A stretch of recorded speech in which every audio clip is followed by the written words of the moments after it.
I think I might be a little bit crazy because I bought every new designer fragrance at Macy's again. And this time, we've got some heavy hitters. Anytime I hit the mall, I usually enter through Macy's or a big box retailer just to see if I'm missing anything. 9 times out of 10, I have everything, but this time, things were different. The sales associate told me we got some of the hottest fragrance of the year, and I said, I'll be the judge of that. We're talking Bvlgari Man in Black Parfum, Paco Rabanne Invictus Parfum, Montblanc Legend Blue Eau de Parfum, and Azzaro Most Wanted Intense.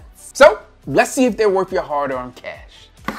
First up, we have Bvlgari Man in Black Parfum, and this one's gotten a lot of buzz. I mean, check out this bottle. It's sleek, it's sophisticated, but let's talk about the important part. How does this thing smell? This one is amazing. I opened this one up for a Father's Day post for Instagram, and let me tell you, right off the back, you are immediately hit with a bang, boom, bow punch of spice and rum. This one's like walking into a high-end bar, and let me tell you, this one's perfect for those bold dairy nights out. If the original is James St. Patrick, then this one is Ghost. As you might expect, it's dark, it's mysterious, it's intense, but what you might not expect is this one's undeniably good. If boys are made of frogs, snails, and puppy dog tails, then men are made of rum, spice, and Las Vegas nights. Man in Black Parfum is like walking into your favorite cigar bar, asking for a Cohiba and a shot of Louis XIII. Before we move on, here's a quick montage of me spraying it all over the place.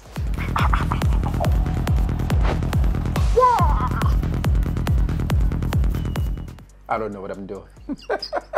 But it does smell like a fragrance factory exploded in here. Next, we got Paco Rabanne Invictus Parfum. This bottle here has to be one of the better bottles out of the Paco Rabanne Invictus lineup. When I think of the Paco Rabanne Invictus lineup, I think of sporty, fresh vibes overall, so let's see if this one lives up to its hype. This one should have been called Victory, because this is one of the best. It's super fresh, it's a bit aquatic, and obviously you got that citrus in here as well. The energy is just oozing off of this fragrance. It's like a 40-yard dash in a bottle. This one would be perfect for daytime wear or hit in the gym. I don't know if you would want to spend this much to hit the gym, but if you got it, flaunt it. As it begins to settle down, you get some of that bubblegum note very faintly that has been really synonymous with this line of fragrances, but overall, I enjoy it. This is an easy reach, dumb buy, and is one that I will definitely have in the rotation. Solid fragrance overall, and I'm looking forward to seeing what this one will do in the long haul. All right, it's time to get serious. Next, we got Montblanc Legend Blue Eau de Parfum. Someone recently sent me a message saying, B, I need you to roast that atrocity of a fragrance they call Montblanc Legend Blue Parfum or something along those lines. I might be misconstruing his words, so we'll see what this one's all about. He didn't seem too happy. In fact, when I think about it, I believe that this one's been getting just mixed reviews in general, so I'll be the ultimate deciding factor in determining if at least this was worth my money, and hopefully I can give you some type of idea whether this fragrance is going to be right for you. Okay, well listen, the bottle looks like a deep sea blue. Maybe it's a citrus, maybe it's aquatic, maybe it's smells like you're in the deepest blue as my head is like a shark fin. This one is fresh. It's not as invigorating as I would have expected, but it's crisp, it's clean, and I'm getting some bergamot here. It's not an in-your-face hyper citrus bergamot, but there's also this cooling, calming factor with it as well, which might be some lavender.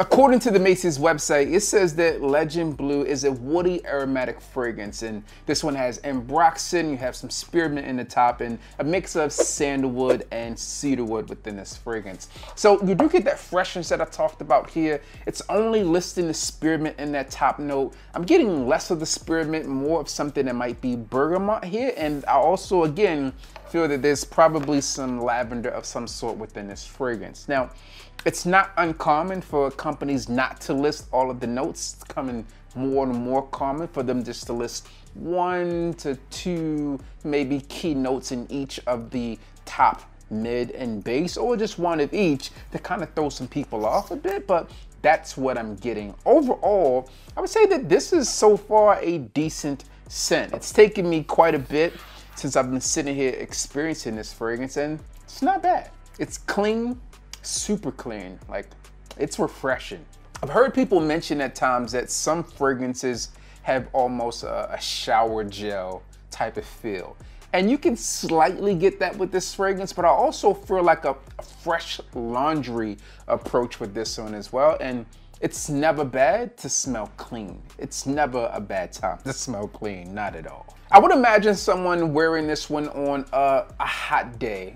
Think about you going to the office, white t-shirt on, important business meetings. You want to feel confident, you want to smell good, but you don't want to be overpowering or put yourself in a position where you might be raising eyebrows, but not in a good way. This is one of those fragrances that will allow you to rock it, feel confident, head up, chest out, and really feel like, well, I'm the man. The wood notes become more and more prevalent really before you even get to the base. It said that the ambroxan is in the base, and I'm hoping that the ambroxan here will help from a longevity perspective. And the only thing I would say that this fragrance isn't necessarily unique or different, which isn't a bad thing, but I can tell you that a lot of people will probably wait for this one to hit discounters versus picking it up. But if you like this fragrance and you want to get it, I would say that this one is a solid buy. If you're anything like me, this is the moment you've been waiting for. Azzaro's The Most Wanted Intense EDT. Now, I think these names are getting more and more preposterous as time goes on. They're getting longer and longer as companies are finding new ways to release the same fragrance over and over again. But hopefully, this one doesn't disappoint. And honestly, I don't think it will. When I think of Azzaro fragrances, specifically the Most Wanted lineup, I really haven't come across any disappointment within that line. They've really hit their target demographic really well and found the perfect fragrances for their target clientele. And this one is looking good. One of the other things I'll say about these bottles are, one, that they're cool, but also is they've done a good job of differentiating the lineup across each one. There's subtle changes to this great bottle design that allows you to determine which fragrance is which, and it makes it super simple when you have a bunch of them sitting on the shelf. This is good. This is good. Now, this is intense, but not as intense as you might think. Oh, this is so good.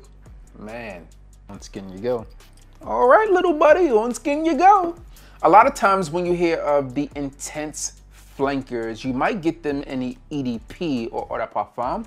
This one comes in an EDT, which is why it might not be as intense as you may think. When it comes to the Azzaro Wanted lineup, there's 5 fragrances, I believe, currently, and this one sits directly in the middle. But it's more intense than Azzaro Wanted EDP. I know, it's a bit weird. To me, this fragrance brings this bold freshness to a fragrance that's known to be darker. But at the same time, it doesn't get away from the roots of what this fragrance is really all about. You get this bold freshness, you get this vibrant mix of green notes within this one. There's some lavender that shines through in this, and then there's also a liquor note here that filled to the overall fragrance, and I'm really digging it. I'm a huge fan of this one, and this is probably one of the better fragrances out of the bunch if you're asking me. So let's go through and recap where your money should be spent. There you have it. If I'm ranking them 1 through 4, you would go 1, 2, 3, 4.